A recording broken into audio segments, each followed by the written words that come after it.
আসসালামু আলাইকুম ওয়া রাহমাতুল্লাহ। সুপ্রিয় ইসলামের আলোর দর্শক মণ্ডলী, আশা করি মহান আল্লাহ রাব্বুল আলামিনের অশেষ রহমতে আপনারা সবাই ভালো আছেন। আমাদের প্রিয় নবী হযরত মুহাম্মদ সাল্লাল্লাহু আলাইহি ওয়াসাল্লাম প্রত্যেক ফরজ নামাজের পর এই 8টি দোয়া ও আমল করতেন। আমরা অনেকেই ফরজ নামাজটা আদায় করে বাড়িতে চলে আসি। ফরজ নামাজের সালাম ফিরিয়ে কোন দোয়াটা পাঠ করলে এবং কোন দোয়াগুলো পাঠ করলে অধিক সওয়াব অর্জন করা যায় সেগুলো আমরা অনেকেই জানি না। তাই আমি আপনাদেরকে আজকের এই ভিডিওতে আমাদের প্রিয় নবী হযরত মুহাম্মদ সাল্লাল্লাহু আলাইহি ওয়াসাল্লাম ফরজ নামাজের পর যে দোয়াগুলো পাঠ করতেন সেগুলো একে একে আপনাদের সামনে তুলে ধরব, যেন আপনারাও সেগুলো ফরজ নামাজ আদায় করে এই দোয়াগুলো পাঠ করে অধিক সওয়াব অর্জন করতে পারেন। আমলের ফজিলত সহ আমি আপনাদেরকে দোয়াগুলো বলে দিব। তাহলে প্রিয় দর্শক, আজকের ভিডিওটি সম্পূর্ণ দেখার জন্য অনুরোধ রইল। ইনশাআল্লাহ আজকের ভিডিওতে আমি আলোচনা করব নবীজি সাল্লাল্লাহু আলাইহি ওয়াসাল্লাম কোন সেই 8টি দোয়া ও আমল করতেন সে সম্পর্কে। তো 8টি দোয়ার মধ্য থেকে সর্বপ্রথমে যে দোয়ার কথা বলবো, নবীজি সাল্লাল্লাহু আলাইহি ওয়াসাল্লামের একজন প্রিয় সাহাবী ছিল যার নাম ছিল আবু উমামা রাদিয়াল্লাহু তাআলা আনহু। নবীজির ওই প্রিয় সাহাবী বললেন, নবীজি সাল্লাল্লাহু আলাইহি ওয়াসাল্লাম যখন প্রত্যেক ফরজ সালাতের পর সালাম ফিরাতেন তিনি আয়াতুল কুরসি পাঠ করতেন। প্রিয় দর্শক, আয়াতুল কুরসির অনেক দাম, অনেক মান। আয়াতুল কুরসি হলো সূরা বাকারার 255 নং আয়াত, যেটা আমি স্ক্রিনের মধ্যে দিয়ে দিলাম, আপনারা মুখস্থ করে নেবেন। নবীজির সাহাবী আবু উমামা রাদিয়াল্লাহু তাআলা আনহু বলেন, রাহমাতুল লিল আলামিন নবীজি সাল্লাল্লাহু আলাইহি ওয়াসাল্লাম বলেছেন, যে ব্যক্তি প্রত্যেক ফরজ সালাতের পর আয়াতুল কুরসি পাঠ করবে তার জান্নাতে যাওয়ার জন্য কোনো বাধা থাকবে না, শুধুমাত্র একটি বাধা থাকবে, সেটা হলো মৃত্যু। যখন সে মৃত্যুবরণ করবে সাথে সাথে আল্লাহ তাআলার জান্নাতে চলে যাবে। সুবহানাল্লাহ। নাসাই শরীফের হাদিস। এছাড়াও অন্য আরেকটি হাদিস, এই আয়াতুল কুরসি যদি কেউ ঘুমানোর পূর্বে বিছানায় গিয়ে পাঠ করতে পারে তাহলে সারা রাত একজন রহমতের ফেরেশতা তাকে পাহারা দিবে, যেন দুনিয়ার কোনো জিন শয়তান ও মানুষ শয়তান তার কোনো ক্ষতি করতে না পারে। সুবহানাল্লাহ। এছাড়াও এই আয়াতুল কুরসির রয়েছে অসংখ্য ফজিলত, যা ভিডিওতে বলে শেষ করা যাবে না।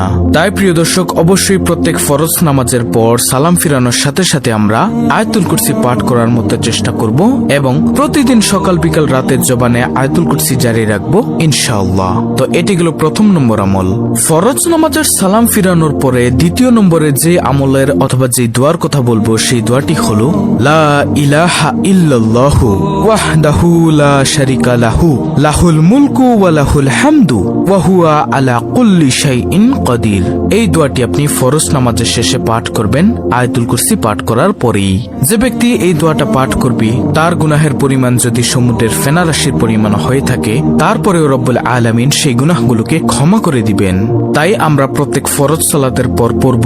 এটি পাঠ করলে অনেক অনেক সওয়াব অর্জন করতে পারবেন ইনশাআল্লাহ। তারপর প্রিয় দর্শক, ফরজ নামাজের সালাম ফিরানোর পরে তৃতীয় নম্বরে যে দোয়াটি পাঠ করবেন সেটি হলো নবীজি সাল্লাল্লাহু আলাইহি ওয়াসাল্লাম প্রত্যেক ফরজ নামাজের সালাম ফিরিয়ে 3 বার বলতেন, আস্তাগফিরুল্লাহ আস্তাগফিরুল্লাহ আস্তাগফিরুল্লাহ। এই 3 বার আস্তাগফিরুল্লাহ বলতেন। তাই আমরা যদি প্রত্যেক ফরজ নামাজের সালাম ফিরানোর পরে 3 বার আস্তাগফিরুল্লাহ বলতে পারি, অবশ্যই নবীজি সাল্লাল্লাহু আলাইহি ওয়াসাল্লামকে অনুকরণ করা হয়ে যাবে। আর যে ব্যক্তি নবীজি সাল্লাল্লাহু আলাইহি ওয়াসাল্লামকে অনুকরণ করবে সে ব্যক্তি অবশ্যই জান্নাতি হবে।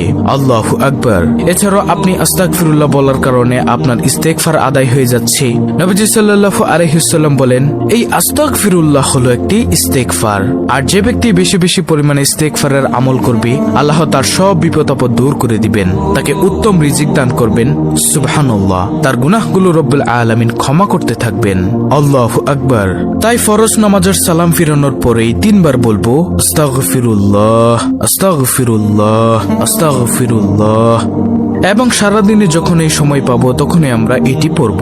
তারপরে চতুর্থ নম্বরে যে আমলের কথা বলবো সেটি হলো নবীজি সাল্লাল্লাহু আলাইহি ওয়াসাল্লামের প্রিয় সাহাবায়ে কেরামগণ বলেন, নবীজি যখন প্রত্যেক ফরজ সালাতের সালাম ফিরাতেন একবার বলতেন আল্লাহু আকবার। তাই আমরাও সালাম ফিরানোর পরে একবার সশব্দে বলবো আল্লাহু আকবার। ইনশাআল্লাহ আল্লাহ তাআলা আমাদেরকে উত্তম জাযাখের কল্যাণ দান করবেন। আল্লাহ তাআলার কাছে কোনো জিনিসের অভাব নেই, শুধু আমরা চাই না, এজন্য পাই না। যদি আমরা চাই চাইতাম তাহলে অবশ্যই আমরা পাইতাম, হয়তোবা দুনিয়াতে হয়তোবা আখিরাতে। তাই আমরা প্রত্যেক ফরজ সালাতের পর আল্লাহু আকবার বলার চেষ্টা করব ইনশাআল্লাহ। এটা হলো নবীজির একটি সুন্নতি আমল। ৫ম নম্বর আমলটি হলো এই দোয়াটি পাঠ করবেন, সুবহানাল্লাহি ওয়ালহামদুলিল্লাহি ওয়ালা ইলাহা ইল্লাল্লাহু ওয়াল্লাহু আকবার। নবীজি সাল্লাল্লাহু আলাইহি ওয়াসাল্লাম কিছু সাহাবায়ে কেরামদেরকে সাথে নিয়ে একদিন এক জায়গায় যাচ্ছিলেন। নবীজি একটি গাছের ডাল ধরে জোরে জোরে ঝাঁকি দিলেন। এতে করে দেখা গেল ওই গাছ থেকে কিছু পাতা ঝরে পড়ল।